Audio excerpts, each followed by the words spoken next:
Hello बच्चों, कैसे हो? सब बढ़िया है? लेक्चर ले रहे हो रेगुलर? बिल्कुल। देखो, थोड़ा सा क्या है, अभी शादियों का सीजन चल रहा है तो ठीक है, मजे कर रहे हो, अच्छी बात है। पर जैसे ही शादियों का सीजन खत्म हो, तुरंत अपनी पढ़ाई पर फोकस करना है। ठीक है?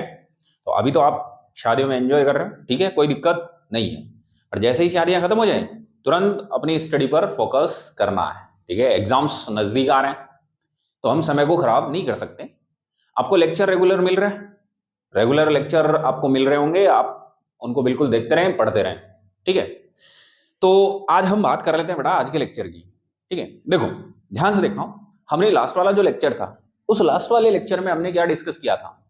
जो जनरल प्रॉपर्टी चल रही थी डी ब्लॉक एलिमेंट्स की, उसके अंदर हमने ऑक्सीडेशन स्टेट का डिस्कशन कंप्लीट किया था। और उससे पहले वाले लेक्चर में हमने क्वेश्चन जो प्रैक्टिस थी वो डिस्कस की थी।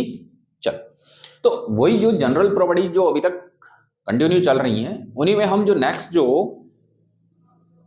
जनरल प्रॉपर्टी है उसको डिस्कस करने वाले हैं आज। ठीक है? तो नेक्स्ट वाली जो जनरल प्रॉपर्टी है डी ब्लॉक एलिमेंट्स की, वो कौन सी है बेटा? दिख रहा है आपको?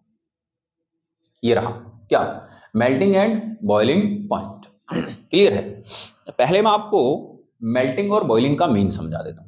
मेल्टिंग का मतलब है मेल्ट करना, मेल्ट करने का मतलब है पिघलाना। कोई सॉलिड है, सॉलिड को हीट कर रहे हैं, हीट करने से वो किस में कन्वर्ट हो रहा है? लिक्विड में। तो ये मेल्टिंग है। आ गई बात समझ में? तो एक टेम्परेचर होता है जिस पर कोई सॉलिड क्या होता है? लिक्विड में कन्वर्ट हो जाता है। तो उस टेम्परेचर को हम उसका क्या कहते हैं? Melting point. और अगर हम साथ ही बात करें बॉइलिंग पॉइंट की, तो कोई लिक्विड है उसको हम किस में कन्वर्ट करें? वेपर में, गैसियस फॉर्म में। तो जो टेम्परेचर होता है, ठीक है, उस टेम्परेचर को हम क्या कहते हैं? बॉइलिंग। यानी कि एक टेम्परेचर पर ये किस में कन्वर्ट होगा? लिक्विड वेपर में कन्वर्ट होगा। तो उस टेम्परेचर को हम क्या कहेंगे? Boiling point. तो इन दोनों वर्ड का सिंपल सा मीन था, समझ में आ गया होगा। इजी वे में हम मेल्टिंग और बॉइलिंग को ऐसे समझ सकते हैं। अब थोड़ा सा हम आगे डिस्कस कर लेते हैं। क्या? कि डी ब्लॉक के जो एलिमेंट हैं, इसके डी ब्लॉक के एलिमेंट, उनका जो क्रिस्टल है, ठीक है, उसमें इनके मेल्टिंग और बॉइलिंग पॉइंट बहुत बहुत ही क्या होते हैं? हाई होते हैं। ठीक है? तो डी ब्लॉक एलिमेंट है वो हाई मेल्टिंग और बॉइलिंग पॉइंट रखते हैं। अब इसका क्या रीजन है कि क्यों हो रहा है high melting point, boiling point? ये सब हम आगे धीरे धीरे क्या करते जाएंगे? डिस्कस करते जाएंगे। क्लियर है? तो चलो, आज का लेक्चर है, हम स्टार्ट करते हैं। और आज का लेक्चर जो अपना है, ठीक है, आज का जो लेक्चर है अपना, वो हम स्टार्ट करते हैं। और आज का लेक्चर में हम डिस्कस करने वाले क्या? मेल्टिंग और बॉइलिंग पॉइंट। तो ध्यान से देखो बेटा, हमने अभी भी देखा है कि डी ब्लॉक एलिमेंट है वो हाई मेल्टिंग और बॉइलिंग पॉइंट रखते हैं। तो हम लिख लेते हैं कि the D block elements, the D block elements have very high MP and BP, very high MP and BP in its crystal। यूं भी लिख सकते हैं, in its crystal lattice।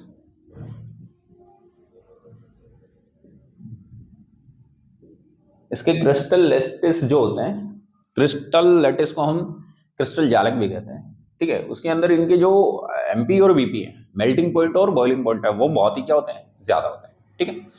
देखो, मेल्टिंग और बॉइलिंग पॉइंट ज्यादा क्यों हो रहा है, मैं अभी डायग्राम से क्लियर करता हूँ।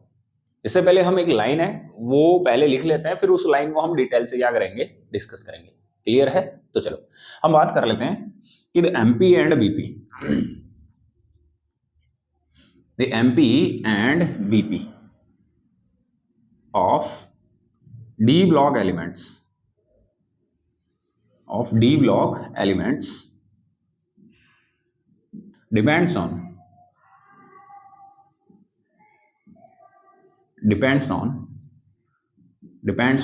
the strength of depends on the strength of metallic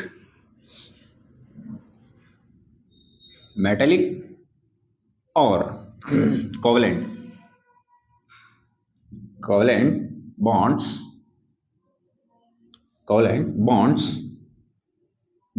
in its crystal lattice and its crystal lattice। इसका मतलब क्या है? देखो, जो मेल्टिंग और बॉइलिंग पॉइंट है किनके, डी ब्लॉक एलिमेंट्स के, वो डिपेंड करते हैं किस पर, स्ट्रेंथ ऑफ मेटेलिक और covalent bond in its crystal lattice. यानी इनका जो क्रिस्टल लैटिस, क्रिस्टल लैटिस का मीन क्या है? देखो, काफी सारे जो एटम्स हैं, ठीक है, मेटल के, वो आपस में क्या होते हैं, कंबाइन होते हैं, या यूं कह सकते हैं पास आते हैं। पास आकर के एक सॉलिड स्ट्रक्चर का क्या करते हैं, फॉर्मेशन करते हैं। बस उसी सॉलिड स्ट्रक्चर को हम क्या कहेंगे, crystal lattice, simple language. Clear? तो अब हमें पता है कि क्रिस्टल जो लैटिस है उसके अंदर ध्यान से देखो, जब जो एटम्स हैं पास आएंगे, या आयंस यूं कह सकते हैं, क्या आएंगे, पास आएंगे, तो उनमें कोई ना कोई अट्रैक्शन होगा। तो वो अट्रैक्शन मेटेलिक या कोवेलेंट टाइप का हो सकता है। तो जितना ज्यादा अट्रैक्शन होगा, ठीक है, उतने ही ज्यादा क्लोज आएंगे, और जितने ज्यादा क्लोज आएंगे, जितना अट्रैक्शन होगा, उतने ही बॉन्ड की स्ट्रेंथ क्या होने वाली है, बढ़ने वाली है। मतलब बॉन्ड क्या रहेगा, स्ट्रॉन्ग, मजबूत रहेगा। तो बॉन्ड की जो स्ट्रेंथ है, मेटेलिक और कोवेलेंट जो बॉन्ड है क्रिस्टल लैटिस में, उस बॉन्ड की स्ट्रेंथ पर डिपेंड करने वाला है क्या, मेल्टिंग और बॉइलिंग पॉइंट। जैसे मैं एक एग्जांपल समझा देता हूं, यहां पे बड़े ध्यान से देखना। जैसे सपोज दैट आपके पास कौन है, कोई मेटल है, और इस मेटल में जो मेटल के आयंस कह सकते हो, एटम्स, वो क्या है, ऐसे कुछ इस टाइप से क्या है, अरेंज्ड है। ध्यान से देखते रहो, इस टाइप से क्या है, कुछ अरेंज्ड है। अब इस टाइप से अगर अरेंज्ड होंगे तो ये मेटल है, ये क्या है, मेटल्स, ठीक है, ये मेटल्स। तो ये मेटल के क्या है, एटम्स। या अगर ये आयनिक फॉर्म में है तो यहां पर plus plus plus plus x कर सकते हैं, M plus X, M plus X. तो मेटल आयंस है। क्लियर है? तो अब ध्यान से देखो, ये जो मेटल आयंस हैं, ये सॉलिड फॉर्म में कैसे आए होंगे, क्योंकि इनके बिटवीन क्या लग रहा होगा, अट्रैक्शन। देखो, मेटल एटम्स या आयंस के बिटवीन जो अट्रैक्शन है, उसी बॉन्ड को हम क्या कहते हैं, मेटेलिक बॉन्ड कहते हैं। बात समझ में आ गई? अब एक बात बताओ, मेटल जो होती है, मेटल, उसके पास क्या होते हैं, अनपेयर्ड इलेक्ट्रॉन। मेटल के पास क्या होते हैं, अनपेयर्ड, अनपेयर्ड इलेक्ट्रॉन्स। क्लियर है? मेटल के पास अनपेयर्ड इलेक्ट्रॉन होता है। अब ये अनपेयर्ड इलेक्ट्रॉन है, अनपेयर्ड इलेक्ट्रॉन का मतलब ये पेयर में नहीं है, तो फ्री है। तो ये मेटल के अनपेयर्ड इलेक्ट्रॉन्स जो हैं, वो इस क्रिस्टल में क्या करेंगे, ऐसे घूमते रहेंगे, ये वाले ऐसे, ठीक है। तो ये इसमें क्या करते रहेंगे, ऐसे घूमते रहेंगे। अब आप देखो, ये जो इलेक्ट्रॉन है और ये मेटल आयन है, ध्यान से देखो, ये आयन है, ये इलेक्ट्रॉन है, दोनों पर चार्ज क्या है, अलग। तो ये इलेक्ट्रॉन जैसे ही यहां से घूमेगा, ये क्या करेगा, इन आयंस के साथ अट्रैक्शन शो करेगा। तो देखो, इस इलेक्ट्रॉन, जैसे ये इलेक्ट्रॉन है, ये मेटल आयन इससे, ये मेटल आयन इससे, इससे क्या कर रहा है, अट्रैक्शन शो कर रहा है। अट्रैक्शन शो होने की वजह से देखो, ये मेटल आयंस क्या है, इस इलेक्ट्रॉन से अट्रैक्ट होने की वजह से रुके हुए हैं। और रुके हुए हैं तो बताओ, ये सॉलिड स्ट्रक्चर में कन्वर्ट हो जाएंगे कि नहीं हो जाएंगे, हो जाएंगे। क्लियर है? तो ये मेटल आयंस या मेटल एटम्स के बिटवीन जो फोर्स है, अट्रैक्शन है, वो ही क्या है, मेटेलिक बॉन्ड है। क्लियर? अब आप खुद बताओ मुझे, जरा सोचो, हमें इसको लिक्विड में कन्वर्ट करना है। मेल्टिंग पॉइंट का मतलब समझाता हूं, इसको किस में कन्वर्ट करना है, लिक्विड में। अगर मेरे को इसको लिक्विड में कन्वर्ट करना है तो हमें क्या करना पड़ेगा, हीट करना पड़ेगा। अब हीट हम इसको करेंगे तो देखो, ये जो एटम्स हैं, जो इन इलेक्ट्रॉनों की वजह से क्या हो रखे हैं, अट्रैक्ट हो रखे हैं और क्रिस्टल फॉर्म में रुके हुए हैं, ये क्या होने लगेंगे, धीरे धीरे एनर्जी लेकर के दूर, या यूं कह सकते हैं अट्रैक्शन क्या होने लगेगा, डिक्रीज। अब आप खुद दिमाग लगाओ कि यहां अट्रैक्शन जितना ज्यादा होगा इनके बिटवीन, आपको इसको लिक्विड में कन्वर्ट करने या इनको थोड़ा दूर करने के लिए उतनी ही क्या चाहिए, ज्यादा एनर्जी। यस कि नो? तो सिंपल सी बात है कि यहां जो अट्रैक्शन है मेटल एटम या आयनों के बीच में, अब अट्रैक्शन किसकी वजह से है, इलेक्ट्रॉन्स जो क्या है, फ्री हैं, किसके पास, मेटल के पास, अनपेयर्ड है। ये क्या करेंगे, क्रिस्टल में रेंडमली क्या करते रहेंगे, घूमते रहेंगे, और जहां जहां ये इलेक्ट्रॉन जाएंगे मेटल आयंस हैं, इन इलेक्ट्रॉनों के साथ क्या शो करेंगे? अट्रैक्शन, क्योंकि यहाँ आयन के फॉर्म में ये इलेक्ट्रॉन, समझ गए होंगे। और अट्रैक्शन शो करेंगे तो यहाँ मेटल आयंस के बिटवीन क्या क्या रहेगा? एक अट्रैक्शन जनरेट होगा, जिसे हम मेटेलिक बॉन्ड कह सकते हैं। अब अगर हमें इसको लिक्विड में कन्वर्ट करना है तो देखो, लिक्विड का मतलब क्या होता है? जिसमें एटम्स क्या होते हैं या पार्टिकल्स क्या होते हैं? थोड़े दूर होते हैं। सॉलिड में तो बिल्कुल पास पास है, अट्रैक्ट है। अब इसको लिक्विड में करना है तो इसको थोड़ा दूर करना है। अब देखो, दूर करना है तो हमें एनर्जी चाहिए, एनर्जी मतलब टेम्परेचर चाहिए। हम जब इसको टेम्परेचर देंगे तो ये एनर्जी लेकर के थोड़े दूर होंगे। अब ये बॉन्ड जितना स्ट्रॉन्ग होगा, सपोज दैट मेटल आयंस या एटम्स के बिटवीन जितना बॉन्ड स्ट्रॉन्ग होगा, तो इनको दूर करना उतना ही क्या होगा? हार्ड। तो बताओ, ज्यादा टेम्परेचर का रिक्वायरमेंट है कि नहीं है? है। तो सिंपल सी बात है कि यहां जितना ज्यादा अट्रैक्शन होगा मेटल एटम्स के बीच में या आयंस के बीच में, उतना ही ज्यादा हमें क्या चाहिए? एनर्जी। उतना ही ज्यादा एनर्जी के लिए उतना ही ज्यादा टेम्परेचर चाहिए। बात समझ में आएगी नहीं है? अभी क्लियर है? तो यहां जो फोर्स है ये है अट्रैक्शन। ये क्या है बेटा? Attraction force. तो ये अट्रैक्शन फोर्स जितना ज्यादा होगा, हमें उतनी ही ज्यादा क्या चाहिए? एनर्जी चाहिए। बात क्लियर है? और अब यहां से एक और चीज क्लियर हो रही है कि अट्रैक्शन ज्यादा कब होगा, इंक्रीज कब होगा? तो जितने ज्यादा इलेक्ट्रॉन इस क्रिस्टल में क्या करेंगे? मूव। यानी कि जितने फ्री इलेक्ट्रॉन्स होंगे वो रैंडम मोशन करेंगे, और जितने ज्यादा आयंस, इलेक्ट्रॉन्स यूं कह सकते हैं, जितने ज्यादा इलेक्ट्रॉन्स हैं वो जब इसमें घूमेंगे तो पॉजिटिव के साथ उतना ही ज्यादा क्या शो कराएंगे? अट्रैक्शन। क्लियर है? तो एक तो 2 इलेक्ट्रॉन घूम रहा है तो 2 के साथ अट्रैक्शन है। एक अगर 5 इलेक्ट्रॉन घूमे तो 5 के साथ अट्रैक्शन होगा, तो ज्यादा अट्रैक्शन हो जाएगा। तो नंबर ऑफ अनपेयर्ड इलेक्ट्रॉन अगर बढ़ जाएंगे तो यहां जो बॉन्ड की स्ट्रेंथ है वो क्या होने वाली है? बढ़ने वाली है। क्यों? क्योंकि ज्यादा इलेक्ट्रॉन तो ज्यादा अट्रैक्शन शो करेंगे आयनों के साथ, और ज्यादा अट्रैक्शन तो मेल्ट करना मुश्किल, तो ज्यादा एनर्जी चाहिए, ज्यादा टेम्परेचर चाहिए, तो मेल्टिंग पॉइंट क्या हो जाएगा? बढ़ जाएगा। बात समझ में आ गई क्या? अरे क्लियर है कि नहीं? चलो, तो यहां से हम लिख सकते हैं कि मेल्टिंग पॉइंट है वो डिपेंड करने वाला है बॉन्ड की स्ट्रेंथ पर। जितना ज्यादा स्ट्रॉन्ग बॉन्ड उतना ही ज्यादा मेल्टिंग पॉइंट है। टेम्परेचर क्या करना पड़ेगा? ज्यादा देना पड़ेगा। क्लियर? तो यहां से हम क्या लिख सकते हैं कि मेल्टिंग पॉइंट है एमपी एंड बीपी जो है, ठीक है, वो डायरेक्ट प्रोपोर्शनल होता है किसके? Strength of bond. क्या होता है बेटा? Strength of bond. बॉन्ड की जितनी ज्यादा स्ट्रेंथ होगी उतना ज्यादा बॉइलिंग पॉइंट होने वाला है। और ध्यान से देखो, बॉन्ड की स्ट्रेंथ किस पर डिपेंड कर रही है? इन इलेक्ट्रॉन्स पर, जो इसके अंदर क्या कर रहे हैं? Random motion. तो जितने ज्यादा अनपेयर्ड इलेक्ट्रॉन इसमें क्या करेंगे? मूव, उतने ज्यादा आयंस के साथ क्या शो करेंगे? अट्रैक्शन। तो हम यूं भी कह सकते हैं कि बॉन्ड की स्ट्रेंथ डिपेंड करती है किस पर? नंबर ऑफ अनपेयर्ड इलेक्ट्रॉन्स पर। यस कि नो? तो यहां पर हम डायरेक्ट प्रोपोर्शनली क्या लिख देंगे? Number of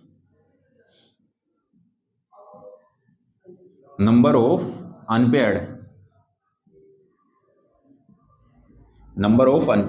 electrons. आगे बात समझ में क्लियर है? तो एमपी और बीपी है बॉन्ड की स्ट्रेंथ पर डिपेंड करेंगे, और बॉन्ड की जो स्ट्रेंथ है वो नंबर ऑफ अनपेयर्ड इलेक्ट्रॉन पर डिपेंड करेगी। तो फाइनली मैं ऐसे लिख सकता हूं क्या कि MP and BP direct proportional to number of unpaired electron. Yes कि नो? तो यहां तक की बातें कंप्लीट हो गई बेटा। आप इसका स्क्रीनशॉट ले लो जल्दी से, फिर हम आगे बढ़ते हैं। ठीक है? तो आपने ले लिया होगा स्क्रीनशॉट। क्लियर? तो देखो, चलो, तो यहां तक की बातें कंप्लीट होती हैं। तो मेल्टिंग और बॉइलिंग पॉइंट का सिंपल सा क्या है? कॉन्सेप्ट है। यहां तक समझ आ गया होगा। मेटेलिक और कोवलेंट बॉन्ड जितना ज्यादा स्ट्रॉन्ग होगा, इनको सेपरेट करना उतना ही हार्ड होगा, और ज्यादा एनर्जी का क्या होगा? रिक्वायरमेंट। तो आयंस के बिटवीन या एटम्स के बिटवीन जितना ज्यादा अट्रैक्शन फोर्स है, इनको सेपरेट करना उतना ही क्या है? मुश्किल। बात समझ में आ गई? अरे यस कि नो? अगर इतनी बात समझ में आ गई तो यहां पे हमें पता चलेगा कि एमपी और BP direct proportional to strength of bond, और बॉन्ड की स्ट्रेंथ किस पर डिपेंड करेगी? अनपेयर्ड इलेक्ट्रॉन पर। जितने ज्यादा इलेक्ट्रॉन यहां होंगे अनपेयर्ड, वो उतने ज्यादा रैंडम मोशन करेंगे और उतने ही ज्यादा आयंस के साथ क्या करेंगे, अट्रैक्शन शो करेंगे। तो नंबर ऑफ अनपेयर्ड इलेक्ट्रॉन के प्रोपोर्शनल होगी बॉन्ड की स्ट्रेंथ। तो यहां हम कह सकते हैं एमपी और BP direct proportional to number of unpaired electron. तो बस हमें ये चेक करना है कि अनपेयर्ड इलेक्ट्रॉन अब किसमें ज्यादा है। क्लियर है? चलो तो मैं इसको मिटा देता हूं फिर हम आगे चलते हैं।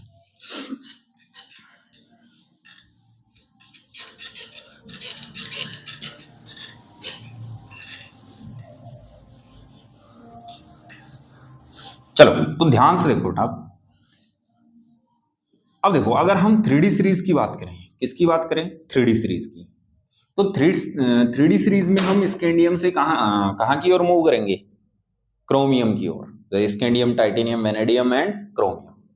तो नंबर ऑफ अनपेयर्ड इलेक्ट्रॉन क्या होते हैं, इंक्रीज। अभी मैं समझा देता हूं थोड़ी देर में, ठीक है।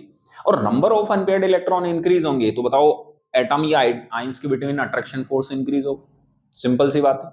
और अगर अट्रैक्शन बढ़ जाएगा आयंस के बिटवीन तो उनको मेल्ट करना या बॉइल करना क्या होने वाला है, hard.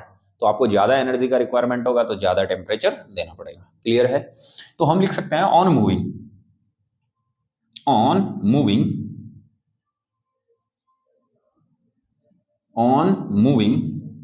scandium to Sc2 chromium, the number of unpaired electron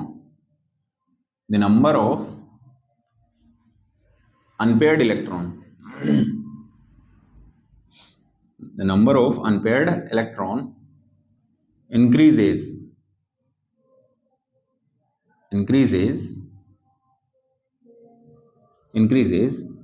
so MP and BP also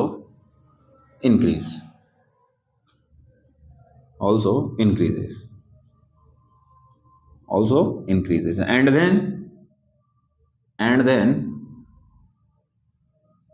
number of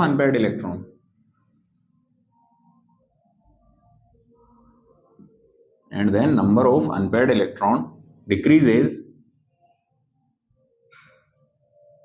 So MP and BP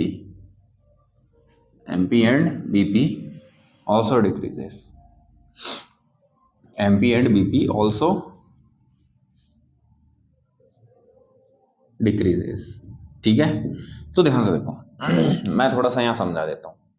देखो स्कैंडियम है कितना होता है 21, electronic configuration organ 3d1 4s2। देखो s तो फुलफिल है, पर अगर मैं d की बात करूं तो d में कितने ऑर्बिटल होते हैं, 5, 1 2 3 4 5। अब इसमें कितना है, 1। तो बताओ number of unpaired electron n 1 है। अगर मैं स्कैंडियम से कहाँ की ओर मूव करूं, टाइटेनियम, तो 22 ऑर्गन 3d1 की जगह 3d2 और 4s2। d के अंदर ध्यान से देखो 1 2 3 4 5 ऑर्बिटल हैं, इलेक्ट्रॉन कितने डी में, 2।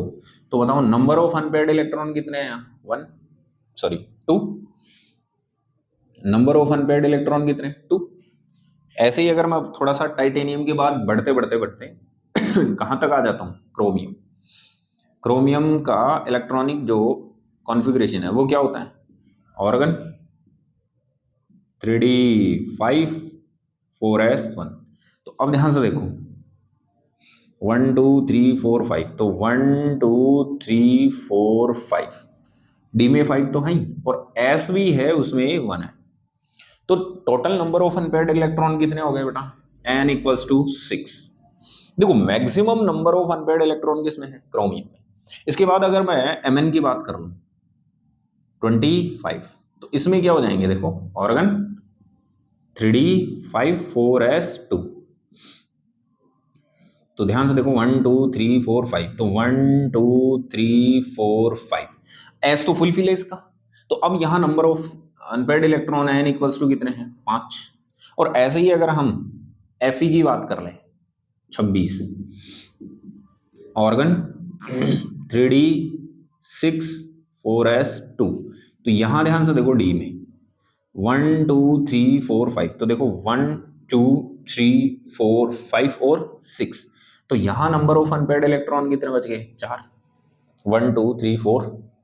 तो अब देखो Sc2 क्रोमियम, इसके नियम से क्रोमियम तक नंबर ऑफ 1 2 3 4 ऐसे इंक्रीज होते जाएंगे और मैक्सिमम कितने हो जाएंगे? 6। तो क्रोमियम तक तो 6 हो गए, उसके बाद क्या होने लग जाएंगे? डिक्रीज।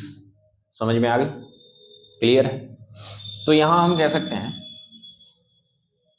कि मिडिल स्कैंडियम टू क्रोमियम तो number of unpaired electron increase है, बट तो एमपी और बीपी इंक्रीज हो गया, but then number of unpaired electron क्या हो जाएंगे? डिक्रीज। तो एमपी और बीपी क्या होने लग जाएगा? डिक्रीज। क्लियर है यहां तक? ओके, तो चलो यहां तक की बातें क्लियर हो गई। और नंबर ऑफ अनपेयर्ड इलेक्ट्रॉन ज्यादा होंगे तो अट्रैक्शन भी ज्यादा होगा, अट्रैक्शन ज्यादा होगा तो एमपी बीपी ज्यादा होने वाला है। ठीक है, अब यहां मैं एक पॉइंट लिख देता हूं, क्या? The highest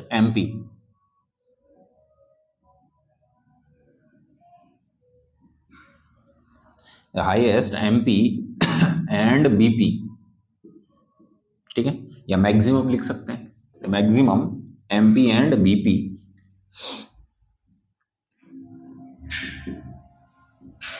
maximum MP and BP in D block, तो वो बेटा होता है टंगस्टन डब्ल्यू, और मैक्सिमम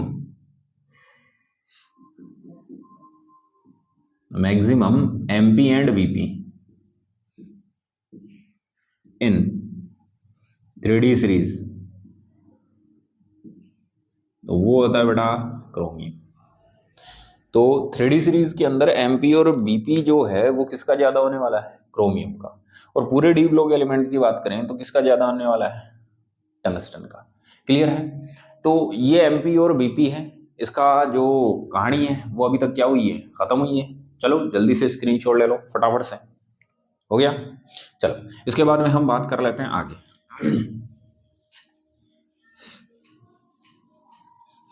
देखो एमपी और बीपी की यहां तक की बातें कंप्लीट होती हैं कि एमपी और बीपी कैसे चेंज होगा। मैंने आपको यहाँ बिल्कुल इलेक्ट्रॉनिक कॉन्फ़िगरेशन लिख के आपको समझा दिया है कि number of unpaired electron chromium तक कैसे इंक्रीज होते हैं और उसके बाद में कैसे डिक्रीज होते हैं। ठीक है, अब इसके बाद में कुछ खास बातें हैं, वो भी ध्यान से सुन लो। ठीक, तो खास बातें क्या हैं? वो इधर देखो। देखो the last element the last element the last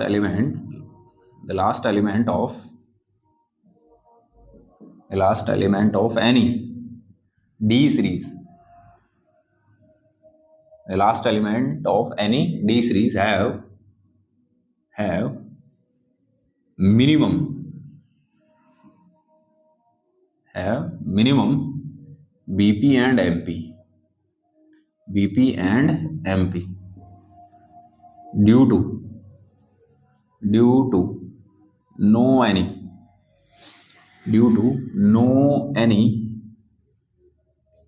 unpaired electron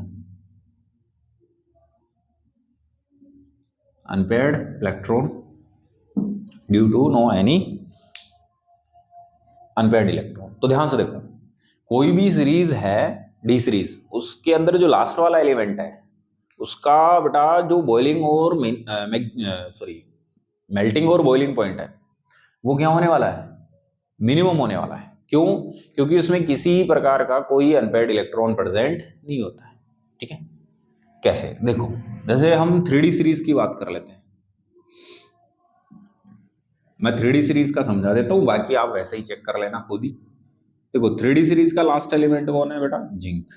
zinc में इलेक्ट्रॉनिक कॉन्फ़िगरेशन क्या होता है? ऑर्गन 3D10 4s2 होता है। अब अगर मैं यहाँ S की बात करूं तो फुल फील्ड है, और D की बात करें तो D भी देख लो, 1 2 3 4 5, तो 1 2 3 4 5 6 7 8 9 10, D में 10 है, फुल्ली फील्ड है, नो एनी अनपेयर्ड इलेक्ट्रॉन, कोई अनपेयर्ड इलेक्ट्रॉन नहीं है यहाँ। और फिर S की बात करें तो S में कितने हैं? 2, तो यहाँ भी पेयर्ड है, तो किसी टाइप का कोई अनपेयर्ड इलेक्ट्रॉन यहाँ प्रेजेंट नहीं है। और जब अनपेयर्ड इलेक्ट्रॉन प्रेजेंट नहीं है तो वहां पर ध्यान से देखो, जो मेटल एटम्स हैं वहां पर देखो इलेक्ट्रॉन रेंडमली मूव करने के लिए है नहीं, तो वहां अट्रैक्शन क्या होगा, मिनिमम होगा। यस कि नो? और अगर अट्रैक्शन मिनिमम है तो आप खुद समझो बेटा, इजीली हम उसको क्या कर सकते हैं, मेल्ट कर सकते हैं, लिक्विड में कन्वर्ट कर सकते हैं। बात समझ में आई कि नहीं आई? आ गई होगी समझ में। तो यहां तक की बातें समझ में आ गई। तो एक काम का पॉइंट, नोट पॉइंट देखो जरा, नोट पॉइंट ध्यान से देखना। देखो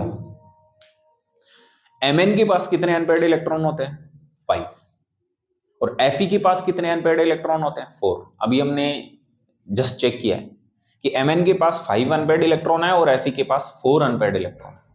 तो इस हिसाब से एक बात बताओ, नंबर ऑफ अनपेयर्ड इलेक्ट्रॉन किसके पास ज्यादा है, Mn के पास, और कम किसके पास है, Fe के पास। तो Mp और Bp किसका ज्यादा होना चाहिए, किसका अधिक होना चाहिए, बताओ, ग्रेटर किसका होना चाहिए, Mn का, और लेसर किसका होना चाहिए, Fe का। बट एक्सेप्शनली या अनकंडीशनली क्या होता है, Fe का जो Mp और Bp है वो इंक्रीज हो जाता है, किससे, Mn से, ठीक है, जबकि होना Mn का चाहिए अपने फंडे के अकॉर्डिंग, जबकि हो किसका जाता है, Fe का, ठीक है। तो इसका रीजन क्या है वो देखो जरा ध्यान से। तो पहले हम ये बात लिख लेते हैं, the Mn have 5 unpaired electron, but it's Mp and Bp lesser than, but its Mp and Bp is lesser than, या थोड़ा सा चेंज कर देते हैं, is lesser than Fe, is lesser than Fe, which have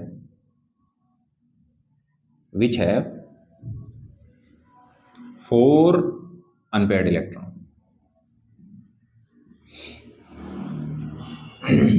ठीक है। अब ऐसा क्यों हो रहा है, ठीक है, Fe का जो MpBp है वो ज्यादा है किससे, Mn से, जबकि नंबर ऑफ अनपेयर्ड इलेक्ट्रॉन किस में ज्यादा है, Mn में, कम किस में है, Fe में। यस कि नो? तो यहां पर हम रीजन लिख लेते हैं, इसका क्या रीजन है ऐसा। तो हम यहां पर देखो इलेक्ट्रॉनिक कॉन्फ़िगरेशन देख लेते हैं, Mn का देखो इलेक्ट्रॉनिक कॉन्फ़िगरेशन, चलो बाद में लिख देते हैं इसको उधर साइड में, समझा भी देंगे। तो वो रीजन क्या है, इसका पहला रीजन क्या है, the stable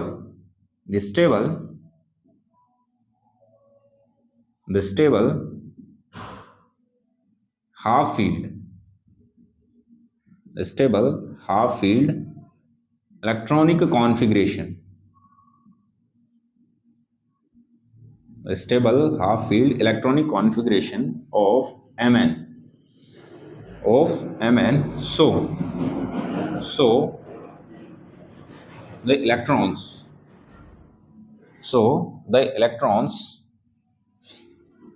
less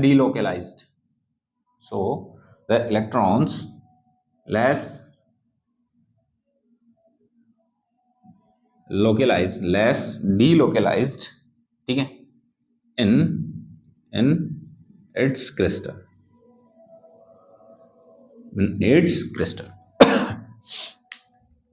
पहली बात तो क्या है, ध्यान से देखो, Mn जो होता है, इधर देखो, यहां पर ध्यान से देखो, Mn जो होता है बेटा, Mn का इलेक्ट्रॉनिक कॉन्फ़िगरेशन क्या होता है, Ar 3d5 4s2, और ये हाफ फील्ड है,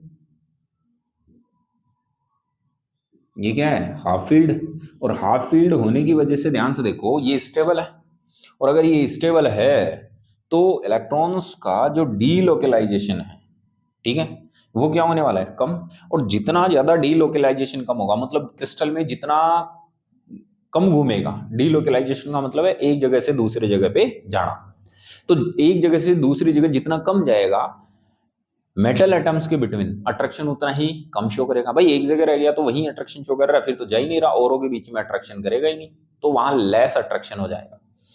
और डीलोकलाइजेशन कम होने की वजह से, यानी कि एक जगह से दूसरी जगह नहीं जाने की वजह से, यहाँ पर बॉन्ड की स्ट्रेंथ क्या हो जाती है, कम, और बॉन्ड की स्ट्रेंथ कम होने की वजह से इसका एमपी और बीपी कम हो जाता है, जबकि नंबर ऑफ अनपेयर्ड इलेक्ट्रॉन क्या है, ज्यादा।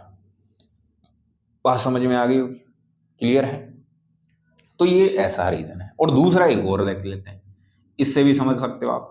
इसकी जो स्ट्रक्चर है वो इर्रेगुलर होती है। आगे बात समझ, तो irregular crystal structure, irregular crystal structure, तो इसकी क्रिस्टल स्ट्रक्चर जो है वो इर्रेगुलर होती है, ठीक है। कोई फिक्स जो स्ट्रक्चर है वो नहीं होती। इर्रेगुलर होने की वजह से बॉन्ड्स क्या है, जो स्ट्रेंथ है बॉन्ड की है वो क्या होती है, अलग अलग। कोई वीक होता है, कोई स्ट्रांग होता है।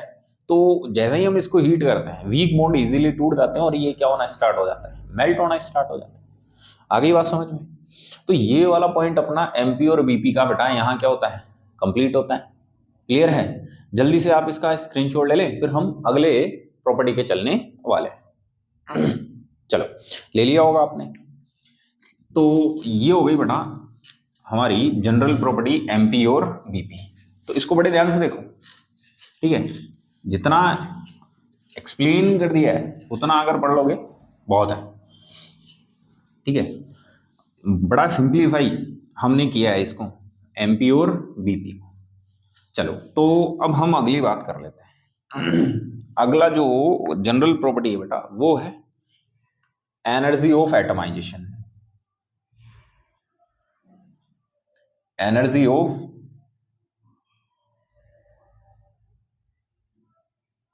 एटमाइजेशन, ठीक है। इसे हम डेल ATOMH एंथैल्पी भी लिख सकते हैं 1 मोल के लिए, ठीक है। अब देखो एंथैल्पी ऑफ एटमाइजेशन क्या है। देखो अगर हम बात करें तो जो ये डी ब्लॉक एलिमेंट है, इनके जो क्रिस्टल है, क्रिस्टल का मतलब सॉलिड है। सॉलिड में देखो एटम्स क्या होंगे, एक दूसरे से कनेक्ट होंगे, अट्रैक्ट होंगे और जुड़े होंगे। अब हमें क्या करना है, इनको सेपरेट करना है, अलग अलग करना है।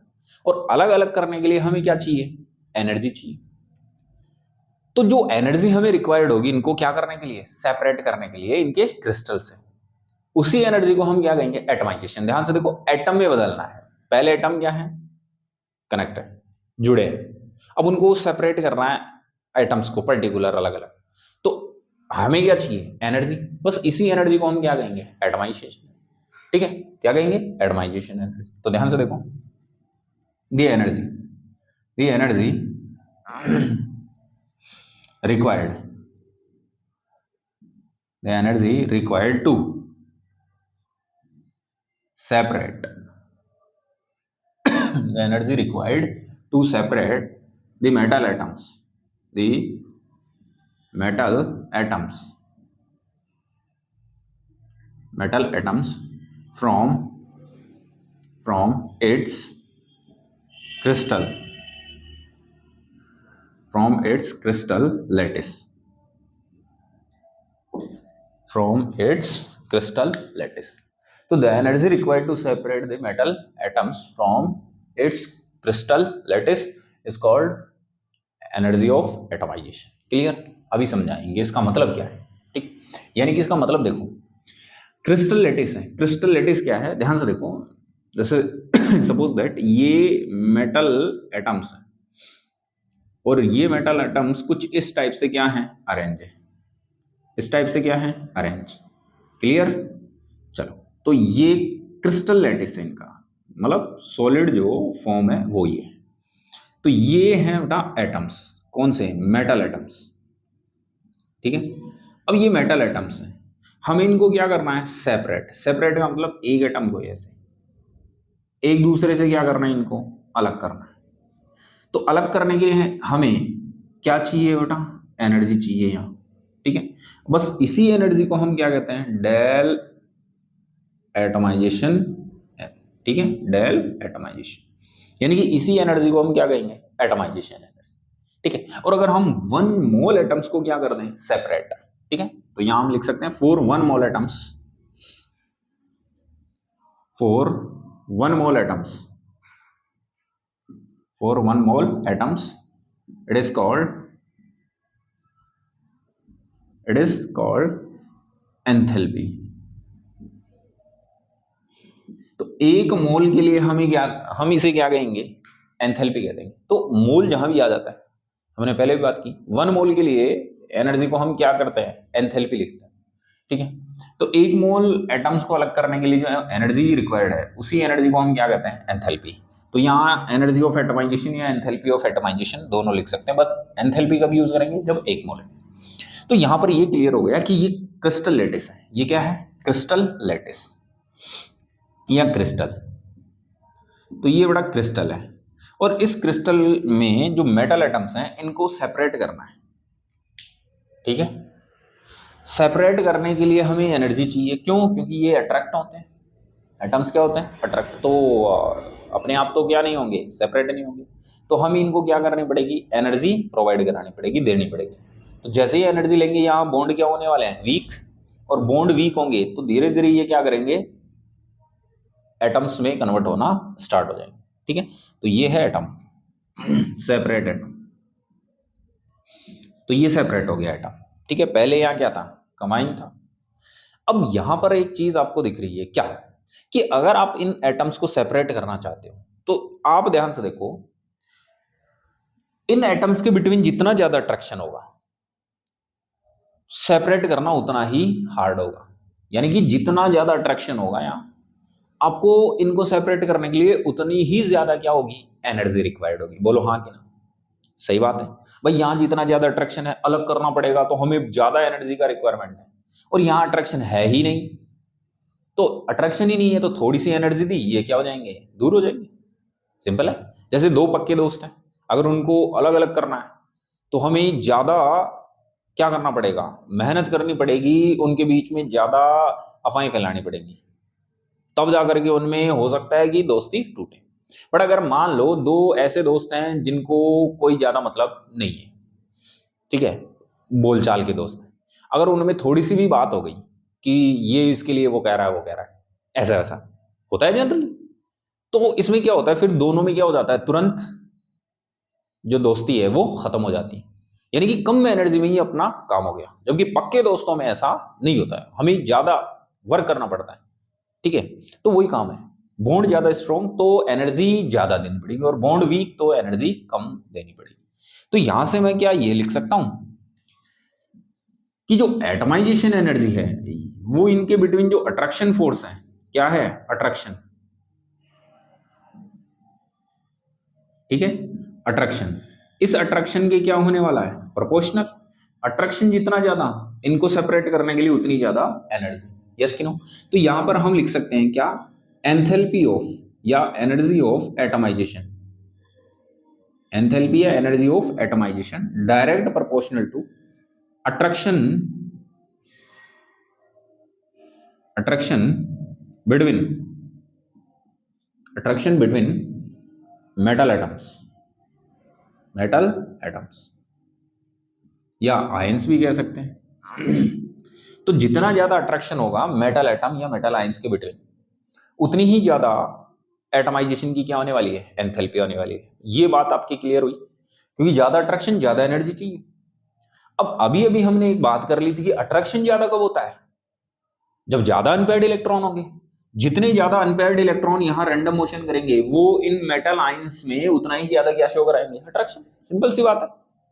तो यहां पर हम बात कर लेते हैं कि अट्रैक्शन बिटवीन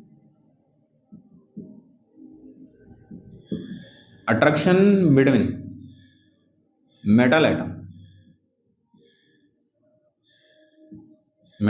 एटम्स और आयंस। तो मेटल एटम और आयंस के बिटवीन जो अट्रैक्शन है, वो डायरेक्ट प्रोपोर्शनल होता है किसके बेटा, नंबर ऑफ अनपेयर्ड इलेक्ट्रॉन। बोलो हाँ कि ना। जितने ज्यादा अनपेयर्ड इलेक्ट्रॉन होंगे, उतना ज्यादा यहां मूव करेंगे, रैंडम मोशन करेंगे, उतना ही ज्यादा क्या शो कराएंगे, अट्रैक्शन। तो यहां से ये चीज क्लियर होगी।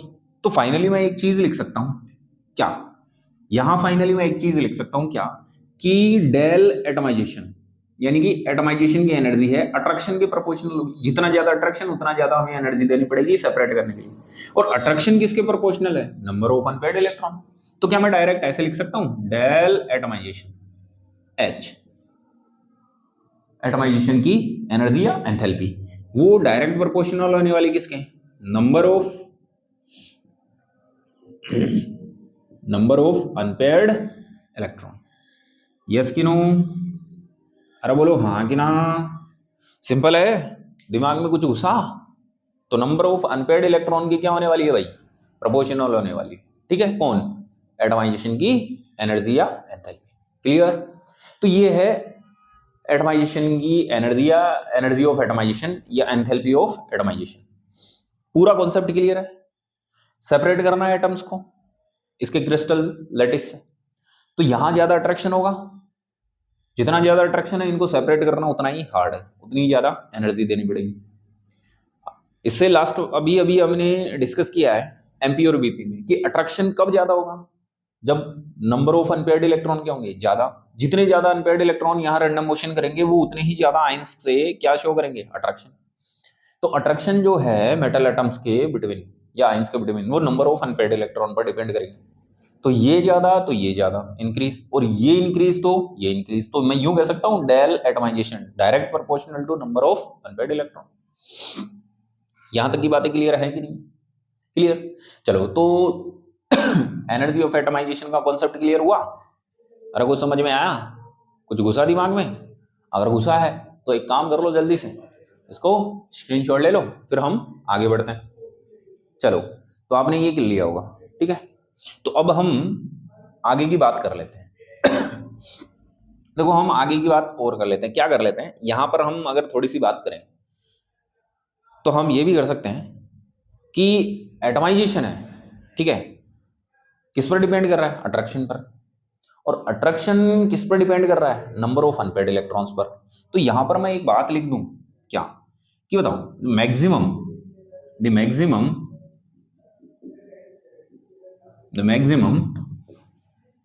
एटमाइजेशन एनर्जी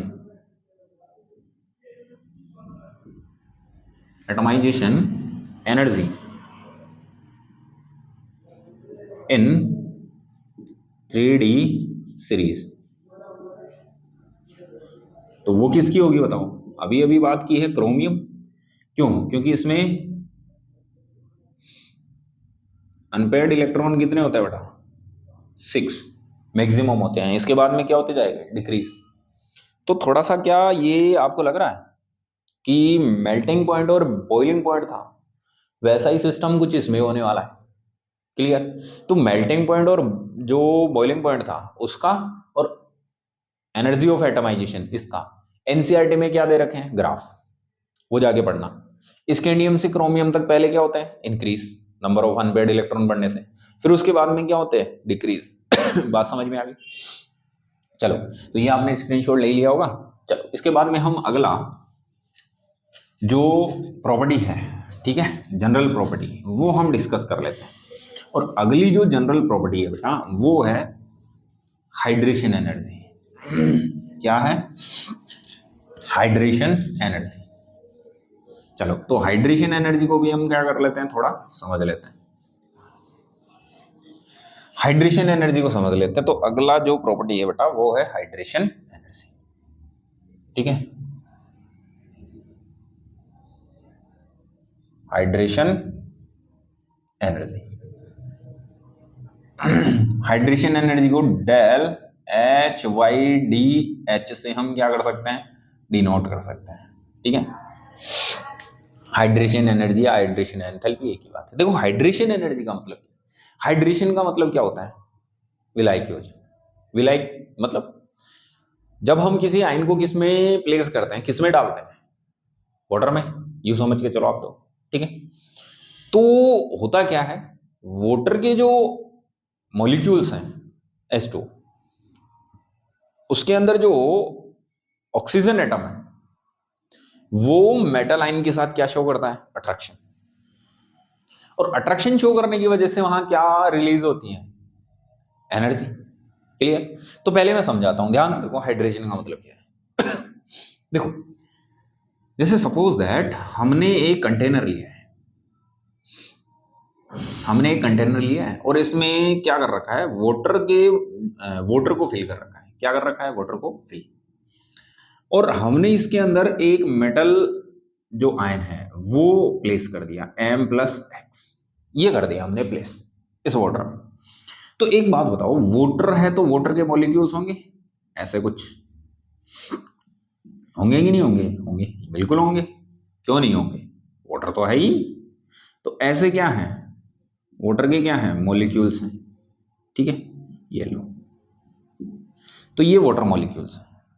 अब देखो, वाटर मॉलिक्यूल्स हैं तो यहां पर इसके पास लोन पेयर भी होते हैं, और साथ में ये पोलर नेचर का भी होता है।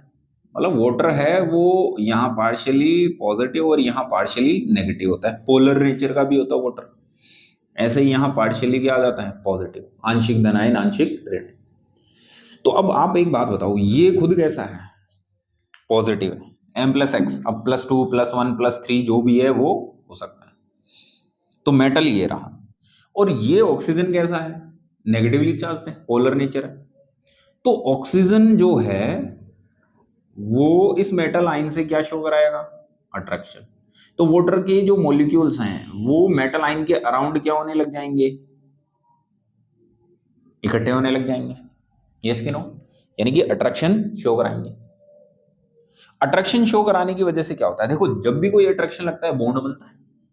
अच्छा, बॉन्ड क्या होता है, अट्रैक्शन ही तो होता है।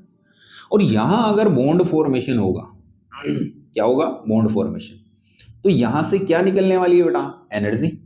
भाई जब बॉन्ड फॉर्मेशन होता है, बॉन्ड बनता है तो एनर्जी रिलीज होती है, और बॉन्ड को अगर डिसोसिएट करना है, तोड़ना है, तो हमें एनर्जी देनी पड़ती है। तो यहां बॉन्ड फॉर्म हो रहा है, अट्रैक्शन लग रहा है, अट्रैक्शन का मतलब बॉन्ड फॉर्म हो रहा है, और बॉन्ड फॉर्म होने से यहां एनर्जी क्या होती है, रिलीज। और इसी एनर्जी को हम कहते हैं डेल HYDH। ठीक है, और ये क्या हो रही है, रिलीज हो रही है, बाहर निकल रही है। क्लियर, समझ में आ गया? तो हाइड्रेशन, और देखो ये हाइड्रेशन भी हो गया। क्या हाइड्रेशन का मतलब क्या होता है, पानी के साथ घुल जाना या पानी में घुल जाना, मिल जाना। और घुलने का मतलब है पानी के साथ क्या होना, जुड़ जाना। तो पानी के साथ जुड़ गया, देखो H2O के मॉलिक्यूल इसके अराउंड क्या हो गए, इकट्ठे हो गए। और यहाँ मेटल आयन और H2O मॉलिक्यूल जो है उसके हाइड्रोजन के सॉरी ऑक्सीजन के बिटवीन क्या होता है, अट्रैक्शन। अट्रैक्शन से बॉन्ड फॉर्म होगा, और बॉन्ड फॉर्म होगा तो एनर्जी रिलीज होगी। बात समझ में आ गई? तो ये इसी एनर्जी को हम क्या कहते हैं, हाइड्रेशन एनर्जी कहते हैं। इसी एनर्जी को हम क्या कहते हैं, हाइड्रेशन एनर्जी कहते हैं। बात समझ में आई कि नहीं? आ गई। तो अब हम लिख लेते हैं क्या, कि when a metal when a metal ion when a metal ion placed in the water then then then the oxygen then the oxygen atom of water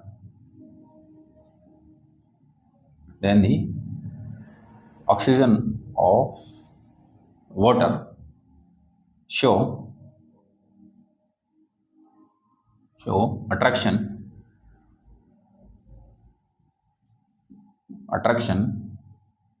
with metal ions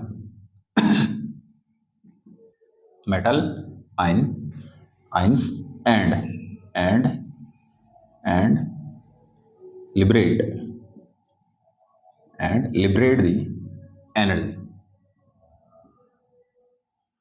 ठीक है, या यूं कह सकते हैं रिजल्टिंग लिबरेट दी energy, या and liberate the energy. और energy क्या करता है, निकालता है। तो ध्यान से देखो, जब हम एक मेटल आयन को क्या करते हैं, वाटर में प्लेस करते हैं, तो वाटर का जो ऑक्सीजन एटम है, ठीक है, वो अट्रैक्शन शो करता है किससे, मेटल आयन से।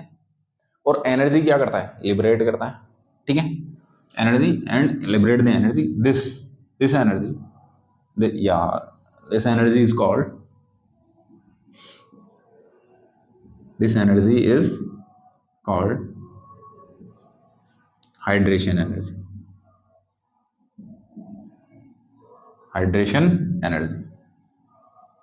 बात समझ में आ गई होगी, ठीक है। ये है metal ion M plus x, इस M प्लस एक्स को कहाँ प्लेस कर दिया हमने, वाटर में।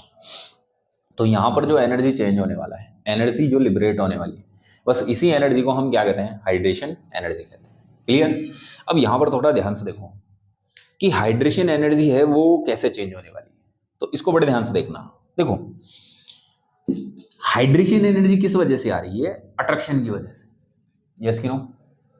अब ये जो अट्रैक्शन है वो किस चीज पर डिपेंड करता है, एक तो डिपेंड करेगा इस मेटल आयन के चार्ज पर, ठीक है। एक बात बताओ, जैसे सपोज दैट यहां M प्लस होता, ओनली M प्लस होता, तो प्लस चार्ज कम है, प्लस कम है तो माइनस को क्या करेगा, कम अट्रैक्ट। अब +2 होता तो यहाँ पॉजिटिव चार्ज ज्यादा है तो वो प्लस से ज्यादा अट्रैक्शन शो करता। अगर चार्ज +3 है तो यहाँ और पॉजिटिव चार्ज इंक्रीज हो गया तो और ज्यादा क्या करेगा, अट्रैक्शन शो करेगा, किससे, माइनस से। तो मेटल पर जितना ज्यादा चार्ज इंक्रीज होता जाएगा या मेटल आयन पर चार्ज इंक्रीज होता जाएगा, हाइड्रेशन एनर्जी भी क्या होती जाएगी, इंक्रीज। सिंपल सी बात है, यस कि नो। तो मेटल आयन और वाटर के बिटवीन अट्रैक्शन बढ़ेगा तो एनर्जी भी ज्यादा रिलीज होगी, क्योंकि जितना ज्यादा अट्रैक्शन उतना ज्यादा स्ट्रॉन्ग बॉन्ड, और बॉन्ड जितना ज्यादा स्ट्रॉन्ग बनता है उतनी ही एनर्जी क्या करता है, रिलीज करता है। आगे बात समझ में, भाई अट्रैक्शन बढ़ता जाएगा तो एनर्जी भी ज्यादा से ज्यादा क्या होती जाएगी, रिलीज होती जाएगी। बात समझ में आ गई क्या। तो यहां पर हाइड्रेशन एनर्जी का जो डिपेंडेंसी है वो क्या है, तो यहां पर साइड में ध्यान से देखो, मैं यहां बता देता हूं आपको क्या, कि डेल HYDH, ठीक है, ये डायरेक्ट प्रोपोर्शनल होने वाली है किसके, charge on the metal ion, charge on the metal ion. समझ में आ गया। तो मेटल आयन पर जितना ज्यादा चार्ज होगा उतना ज्यादा एनर्जी यहां क्या होगी, निकलेगी, और उतना ही ज्यादा क्या शो होगा, अट्रैक्शन शो होने वाला। फिर एक और फंडा देख लेते हैं, वो भी देखो, डेल HYDH, ठीक है। हाइड्रेशन जो एनर्जी है वो साइज के क्या होने वाली है, इनवर्स, तो 1/साइज। इनवर्स कैसे, जरा समझो। देखो अगर ये मेटल आयन क्या होगा, लार्ज साइज का होगा, ठीक है, ये मेटल आयन क्या होगा, लार्ज साइज का। तो एक बात बताओ, मेटल आयन लार्ज साइज का होगा मतलब यूं मान के चलो ये मेटल का साइज है, मेटल आयन का क्या है, साइज है, लार्ज साइज का है। तो वाटर मॉलिक्यूल्स हैं वो कहां तक आएगा, आउटर शेल तक। या तो देखो जो वाटर मॉलिक्यूल है उसका ऑक्सीजन और न्यूक्लियस ये दूर होते जाएंगे, और अट्रैक्शन एक्चुअल में न्यूक्लियस से ही तो शो होता है, तो ये दूर होते जाएंगे। तो साइज अगर और बढ़ता जाएगा तो वाटर मॉलिक्यूल न्यूक्लियस से क्या होते जाएंगे, दूर, और जितना ज्यादा ऑक्सीजन एटम न्यूक्लियस से दूर होगा अट्रैक्शन उतना ही क्या होने वाला है, ऑक्सीजन पर कम होने वाला है, और जितना कम अट्रैक्शन एनर्जी उतनी ही क्या निकलने वाली है, कम। यहां तक की बात क्लियर है, अरे यस कि नो। तो यहां तक की जो बातें हैं वो हमने क्लियर कर ली हैं, तो ये फंडा क्लियर हुआ कि नहीं हुआ। तो हाइड्रेशन एनर्जी का जो कॉन्सेप्ट है वो क्लियर है कि नहीं, ठीक है। बहुत इजी सा कॉन्सेप्ट है हाइड्रेशन एनर्जी का, आपको 2-3 चीजें हैं बस वो पढ़नी है, और ज्यादा कोई तड़क भड़क का यहां काम नहीं। क्लियर। तो यहां तक की बातें हमने बेटा कंप्लीट कर ली है, तो इसके बाद में हम आगे वाले जो प्रॉपर्टीज हैं वो हम नेक्स्ट लेक्चर में डिस्कस करेंगे, ठीक है। आज समय भी थोड़ा कम है, ठीक है, हमें भी कहीं जाना है। बाकी यहां तक कि आप पढ़ें, यहां तक कि अगर आपको कोई दिक्कत आती है कोई भी कॉन्सेप्ट में, कोई भी क्वेश्चन में, तो आप अपने क्वेश्चन भी शेयर कर सकते हैं, ठीक है, टेलीग्राम चैनल पर, जिसका लिंक इस वीडियो के डिस्क्रिप्शन में आपको मिल जाएगा।